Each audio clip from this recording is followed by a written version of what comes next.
Hi friends ದಯವಿಟ್ಟು ನಾನು ಮೊದಲೇ ಹೇಳ್ತಿದ್ದೀನಿ, ನಾನು ದರ್ಶನ್ ರವರು ಮಾಡಿರ್ತಕ್ಕಂಥ ಕೊಲೆಯ ಕೇಸಿನ ವಿಚಾರವಾಗಿ ಯಾವುದೇ ರೀತಿಯಿಂದನೂ ದರ್ಶನ್ ರವ್ರನ್ನ ಸಮರ್ಥನೆ ಮಾಡ್ಕೊಳ್ತಾ ಇಲ್ಲ. ಒಬ್ಬ ಮನುಷ್ಯನಾಗಿ ದರ್ಶನ್ ರವರು ಮಾಡಬಾರದಂಥ ಕೆಲಸವನ್ನು ಮಾಡಿದ್ದಾರೆ. ಅದನ್ನು ನಾವೆಲ್ಲರೂ ಒಪ್ಕೋಬೇಕಾಗಿದೆ. ಅದೆಂತಹ ಸಿಟ್ಟಿದ್ರೂ ಸಹ ಸ್ವಲ್ಪ ತಾಳ್ಮೆಯನ್ನು ಇಟ್ಕೊಂಡಿದ್ದಿದ್ರೆ ದರ್ಶನ್ಗೆ ಇಂದು ಇಂತಹ ಸ್ಥಿತಿ ಬರ್ತಾ ಇರಲಿಲ್ಲ ಅಂತ ಅನಿಸುತ್ತೆ.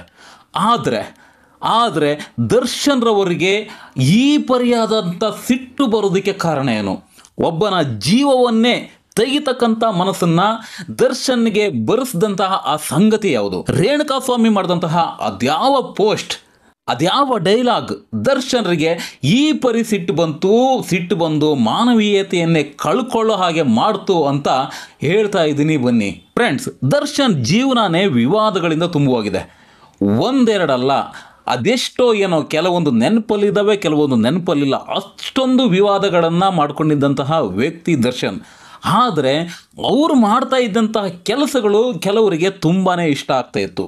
ವೈಯಕ್ತಿಕವಾಗಿ ನನಗೂ ಸಹ ಕೆಲವೊಂದು ವಿಚಾರದಲ್ಲಿ ಸಿಟ್ಟು ಬರ್ತಾ ಇತ್ತು.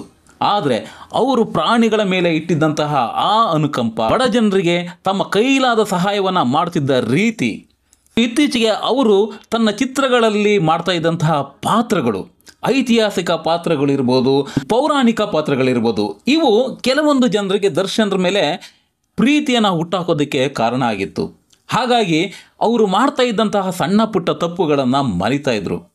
ಆದರೆ ಈ ಬಾರಿ ಹಾಗಾಗಿಲ್ಲ. ದರ್ಶನ್ ರವರ ಅಪ್ಪಟ ಅಭಿಮಾನಿಗಳಿಗೂ ಸಹ ದರ್ಶನ್ ಮೇಲೆ ಬೇಜಾರಾಗ್ಬಿಟ್ಟಿದೆ. ಯಾಕೆ ಬಾಸ್ ಇಂಥ ಕೆಲಸ ಮಾಡಿದ್ರು? ಎಲ್ಲರನ್ನು ಪ್ರೀತಿಸ್ತಾ ಇದ್ರು, ಆದರೆ ಒಬ್ಬನ ಕೊಲೆ ಮಾಡ್ತಕ್ಕಂಥ ಸ್ಥಿತಿಗೆ ಅವ್ರು ಯಾಕೆ ತಲುಪಿದ್ರು ಅನ್ನೋದೇ ಎಲ್ಲರಿಗೂ. ಕೊಲೆ ಮಾಡ್ತಕ್ಕಂಥ ಮನಸ್ಥಿತಿಗೆ ದರ್ಶನ್ ಹೇಗೆ ಸಿಕ್ಕಿದ್ರು, ಅದು ಯಾವ ಕಾರಣಕ್ಕೆ ಅನ್ನೋದನ್ನು ಈಗ ಹೇಳ್ತಾ ಇದ್ದೀನಿ. ಬನ್ನಿ. ರೇಣುಕಾಸ್ವಾಮಿ ಈಗ ಕೊಲೆಯಾಗಿರ್ತಕ್ಕಂಥ ದುರ್ದೈವಿ.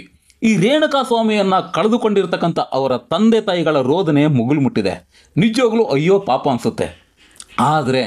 ಆದರೆ ಈ ರೇಣುಕಾಸ್ವಾಮಿ ಮಾಡಿರ್ತಕ್ಕಂಥ ಕೆಲಸ ಆದರೂ ಏನು? ಬಹುಶಃ ರೇಣುಕಾಸ್ವಾಮಿ ಪವಿತ್ರ ಗೌಡ ಅವರಿಗೆ ಕಳಿಸ್ತಿದ್ದಂತಹ ಅಶ್ಲೀಲ ಮೆಸೇಜ್ಗಳಿಂದ ಸಿಟ್ಟು ಬಂದು ದರ್ಶನ್ ರವರು ಅವರನ್ನು ಕೊಲೆ ಮಾಡಿದ್ದಾರೆ ಅಂತಷ್ಟೇ ಗೊತ್ತಾಗಿತ್ತು. ಆದರೆ ರೇಣುಕಾಸ್ವಾಮಿ ಕಳಿಸ್ತಾ ಇದ್ದಂತಹ ಆ ಮೆಸೇಜ್ಗಳಾದರೂ ಎಂಥವು ಅನ್ನೋದು ಈಗ ಬಹಿರಂಗ ಆಗಿದೆ. ಈ ಕೇಸ್ನಲ್ಲಿ ಆ್ಯಕ್ಚುಲಿ ದರ್ಶನ್ ರವ್ರನ್ನಷ್ಟೇ ಅಲ್ಲ, ರೇಣುಕಾಸ್ವಾಮಿಯನ್ನು ಅಷ್ಟೇ ಬಲವಾಗಿ ವಿರೋಧಿಸಬೇಕಾಗಿದೆ.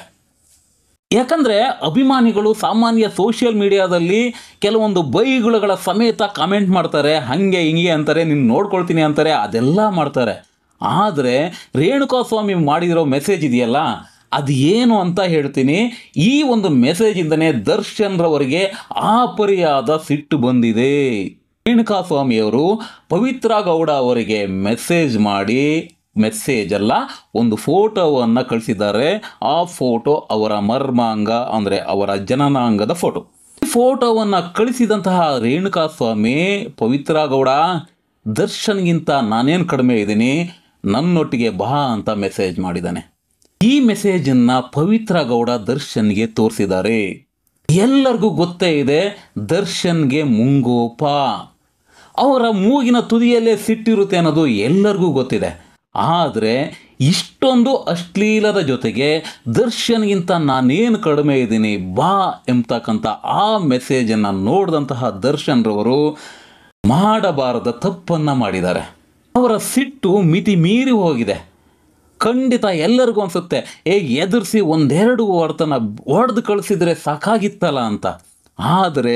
ಆದರೆ ದರ್ಶನ್ ಈ ಮೆಸೇಜ್ನಲ್ಲಿ ಇರೋ ಹಾಗೆ, ಅಂದರೆ ರೇಣುಕಾಸ್ವಾಮಿ ಕಳಿಸಿರ್ತಕ್ಕಂಥ ಫೋಟೋಗೇನೆ, ಅಂದರೆ ರೇಣುಕಾಸ್ವಾಮಿ ಮರ್ಮಾಂಗದ ಫೋಟೋವನ್ನು ಕಳಿಸಿ ದರ್ಶನ್ಗಿಂತ ನಾನೇನು ಕಡಿಮೆ ಬಾ ಅಂತ ಕರೆದ ಕಾರಣಕ್ಕೆ ರೇಣುಕಾಸ್ವಾಮಿಯನ್ನು ಕಿಡ್ನಾಪ್ ಮಾಡಿಸಿ ಅವನ ಮರ್ಮಾಂಗಕ್ಕೆ ಒದ್ದು ಸಾಯಿಸಿದ್ದಾರೆ. ಇದೇನು ಕರ್ಮನೋ ಅರ್ಥ ಆಗ್ತಾ ಇಲ್ಲ. ಆ ರೇಣುಕಾಸ್ವಾಮಿ ಅಕಸ್ಮಾತ್ ಆ ರೀತಿ ಮೆಸೇಜ್ ಮಾಡಲಿಲ್ಲ ಅಂದಿದ್ರೆ ದರ್ಶನ್ ಈ ಸ್ಥಿತಿಯಲ್ಲಂತೂ ಇರ್ತಿರ್ಲಿಲ್ಲ. ಅವರು ಸ್ವಲ್ಪ ತಾಳ್ಮೆಯನ್ನು ಇಟ್ಕೊಂಡು ಈ ವಿಚಾರವನ್ನು ಪೊಲೀಸ್ನವರಿಗೆ ತಿಳಿಸಿ ಪೊಲೀಸ್ನವರಿಂದನೇ ಬೆಂಡೆತ್ತಿಸಿದ್ರೆ ಎಲ್ಲವೂ ಸುಖಾಂತಿ ಆಗ್ತಾ ಇತ್ತು. ಆದರೆ ಕೋಟ್ಯಾಂತರ ಅಭಿಮಾನಿಗಳು ಈಗ ತಲೆ ತಗ್ಸ್ತಕ್ಕಂಥ ಕೆಲಸವನ್ನು ದರ್ಶನ್ ಮಾಡಿಬಿಟ್ಟಿದ್ದಾರೆ. ನಿಜವಾಗ್ಲೂ ಬೇಜಾರಾಗುತ್ತೆ. ಯಾಕೆಂದರೆ ದರ್ಶನ್ ರವ್ರನ್ನ ದೇವ್ರ ಥರ ಪೂಜೆ ಮಾಡ್ತಕ್ಕಂಥ ಅಭಿಮಾನಿಗಳಿದ್ದಾರೆ. ಆ ಅಭಿಮಾನಿಗಳಿಗೆ ಇಂದು ಬಾಯಿ ಬಿಟ್ಟು ಏನು ಹೇಳಬೇಕು ಅನ್ನೋದೇ ಗೊತ್ತಾಗ್ತಾ ಇಲ್ಲ. ಏನಿವೆ, ನಾನು ಮುಂಚೆನೇ ಹೇಳಿದ್ದೀನಿ, ದರ್ಶನ್ ಮಾಡಿರ್ತಕ್ಕಂಥ ಕೃತ್ಯವನ್ನು ನಾನಿಲ್ಲಿ ಸಮರ್ಥನೆ ಮಾಡ್ಕೊಳ್ತಾ ಇಲ್ಲ. ಆದರೆ ಆ ರೇಣುಕಾಸ್ವಾಮಿ ಮಾಡಿದಂಥ ಆ ಒಂದು ನಿಜವಾಗ್ಲೂ ಸಿಟ್ಟು ಬರ್ಸ್ತಕ್ಕಂಥ ಮೆಸೇಜೇನೆ, ಆ ಮೆಸೇಜ್ ದರ್ಶನ್ರ ಈ ಸ್ಥಿತಿಗೆ ಕಾರಣ ಆಗಿದೆ. ಮುಂದೇನಾಗುತ್ತೋ ಕಾದು ನೋಡೋಣ.